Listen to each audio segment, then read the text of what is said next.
Hello, Raymond Norris here. This is for Lab 5 post-lab video reflection.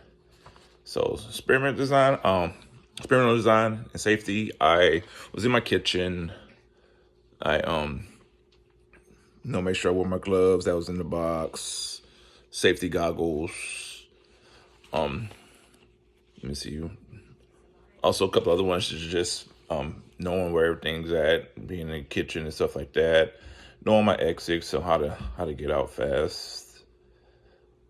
And just with working with chemicals and kind of heating them up. That's why I want to take a little bit more extra precaution, just because if any type of something blew up or if I did something wrong, something of that nature, or something started smoking, some off gas, anything of that nature.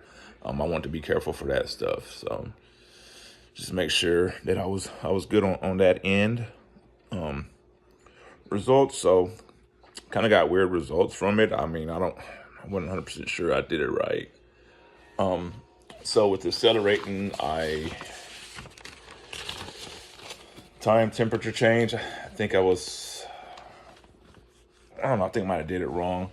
Temperature really didn't change a whole lot, because I had the thermometer in there, and like I said, it wasn't really going. It would probably went up maybe in the 120 seconds, maybe like 10 degrees or something like that. For the first one, for the iron accelerate 2, isotape, my bad, I'm sorry. Isotape 2, turned kind of looked like a reddish color a little bit when it started heating up. Like I said, I was trying to find like a reference point too, so I went on YouTube to try to find some videos to see like, hey, am I doing this right? So as that went, it kind of threw me off, so I had to go and like keep looking. Really never found a clear answer. And then for the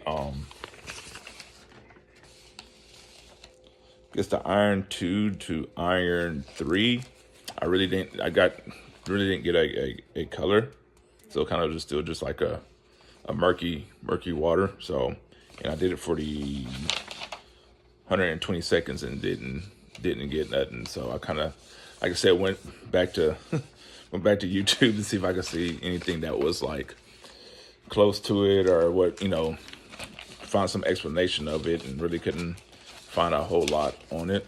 So temperature change and the color change for the first one, I think with that, just it's a chemical reaction to it heating up and getting hot. So that's probably my best one to think there.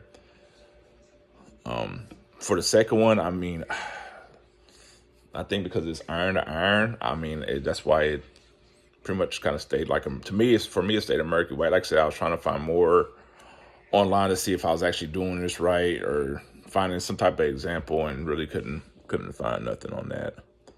So a little bit of self-reflection on this one here. Like I said, doing these experiments, I'm actually having a good time doing them, but I think the results of some of these are just kind of making me think a little bit more, like, am I doing this right? And I think that's the big thing with like an online chemistry lab class. So you really don't know what you're doing, if you're doing it right, follow directions to a T, and it kind of goes. And I know for some of the past experiments, I was able to use YouTube to kind of get a guide of like, hey, this is how it should look, or hey, this is results. So I kind of matched that with mine, and then it goes. I say usually goes pretty good. So other than that, like I said, biggest one with this one, just more self-awareness. And as I keep going, I just keep, more safety stuff comes to mind as I'm continue to just keep going through. Yeah,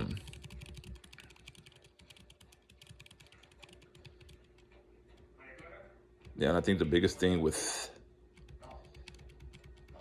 seeing all that, I think it's making me think a little bit more, have a little bit more confidence in what I'm doing. So I think I did it right. Just getting that red one for the first one, and kind of getting the clear, like not clear but murky for the second one, kind of just helped me think like, hey, maybe I got it right or something like that. Just a couple of examples I tried to use online, just looking. I mean, didn't really find a whole lot of of guidance on this one here. So that's pretty much it. Thank you.